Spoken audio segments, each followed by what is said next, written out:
It's The Tonight Show with Jay Leno. Tonight, Jay welcomes Senator John McCain and Crosby, Stills, and Nash. And now, please welcome Jay Leno.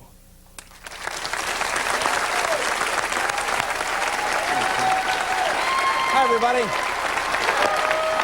How are you? How you doing? Hi. Hi, folks. Welcome. Thanks. Thank you very much. Let me tell you why we're here tonight. As you know, it was 1 week ago today, and this is our first show back. And, well, we're back because the President of the United States, the Mayor of New York, have asked us to try and get back into some sort of routine, get back into what we normally do. Those of you watching at home, if you don't know this, we do not do our show in New York. We are in Los Angeles. And although we've all seen these horrible, horrible images on TV, I can't imagine how horrible they must be in person.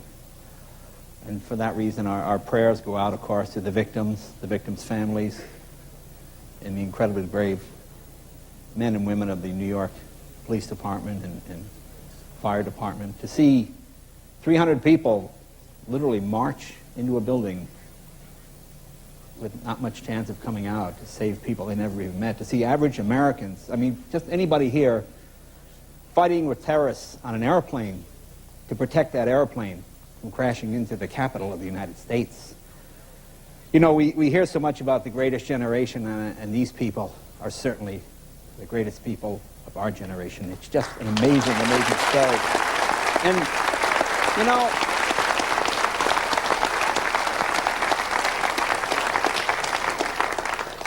it's amazing what a small, small country this is when we think of others instead of ourselves. You know, I'll tell you a story. When I first came out here to L.A., and, you know, I used to tease my mother about this. Oh, I used to think this was so funny.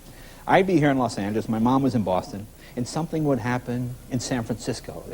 There'd be a train wreck, there'd be a fire in Seattle, a bus would turn over in Vancouver, and an hour later I'd get a phone call. Are you okay? Is that near you? I go, Ma, it's like 800 miles away. And he used to think, what's the matter with her? What is that? And yet, this past week I found myself calling people in Schenectady, New York, calling people in Buffalo, calling people in my hometown of Andover, Massachusetts. Are you okay? Did a piece of that plane hit anybody? You know, just that irrational, well, not irrational, just that caring you have, that thinking of other people. And of course, back to the original question, why are we here? And, you know, in a world where people fly airplanes into buildings for the sole purpose of killing innocent people, a job like this seems incredibly irrelevant. You know, normally I would be out here making fun of Democrats, making fun of Republicans, and you realize we don't have Democrats or Republicans anymore. We only have Americans, and we have Americans united in one goal for one reason. You know, it's hard to believe 9 days ago, the biggest story in the United States, the Barbara Walters special, the cover of the magazine, Anne Heche is crazy. That was our biggest problem 9 days ago. You know, when you go, wow, was it really that innocent a time just 9 days ago? But, you know, we still have a job to do. And I don't pretend that this is an important job. You know what this job is? This job is like a cookie to those firemen. That's what we do. You know, we're standing there with a cookie. We're standing there with a glass of lemonade. You know, when those people get home after a hard day, we're not trying to make anybody forget. We're just trying to take their mind off it for a minute. You know, you watch this horrible carnage on television, and I don't know, maybe a silly joke can help. Maybe something a little funny can help. In the coming weeks and months, we are not going to be inappropriate. We are not going to be insensitive. We are not going to bring jokes about people of different color or look different of people's religion, because that is obviously not the American way, and that is what they would want us to do. You know, I'll tell you a story. I was a Boy Scout when I was a kid, and I was a terrible scout. I wasn't a very good scout. I'm kind of dyslexic. If you've ever seen the Monologue, you probably figured that out. And I wasn't big. You know, I'd make a sheep shank, you know, and I'd make the knot, and it would pull through. But I had pretty good teachers, and my scoutmaster's a pretty good guy, and he believed that, you know, every kid should get something.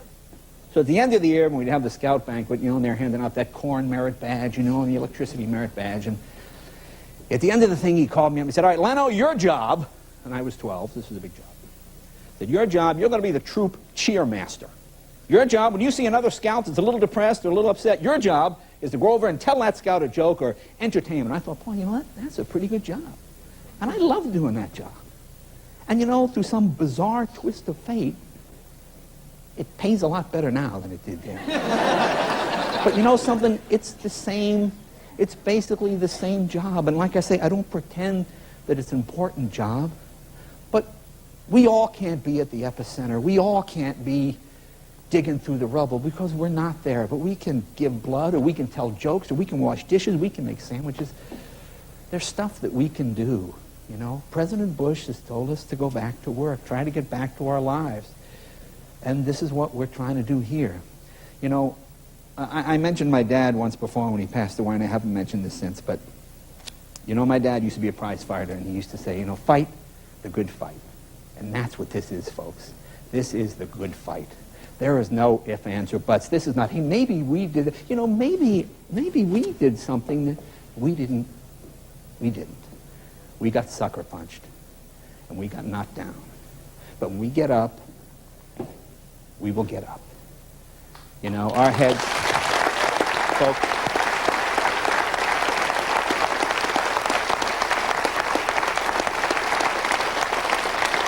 So,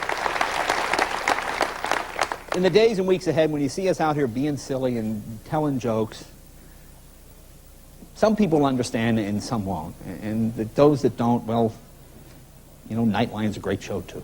And I like Nightline, and it's a great show, but sometimes when I watch it, just, in times of crisis, I go there. But boy, I go there every night, and as great as those guys are, I find myself, you think, well, I can't cry anymore. And you go, oh, gee. And you see that pregnant mom. You see that father that lost a daughter.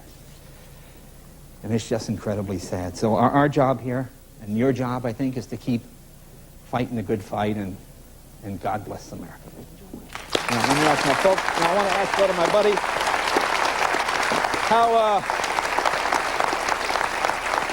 how you doing, Kev?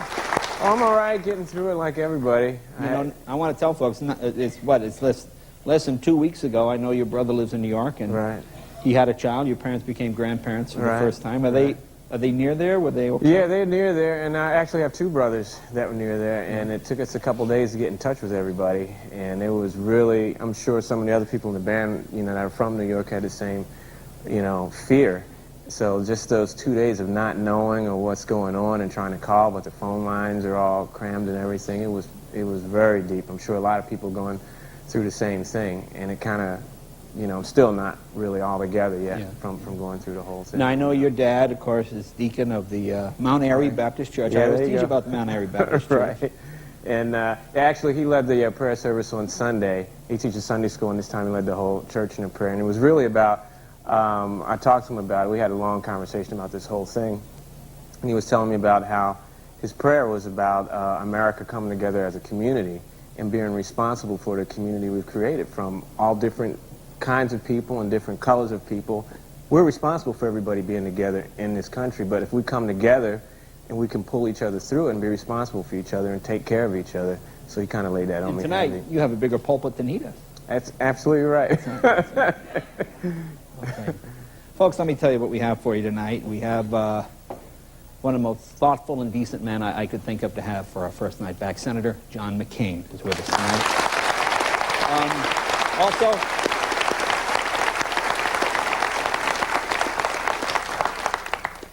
patriots come in all sizes and shapes, if you've seen David Crosby.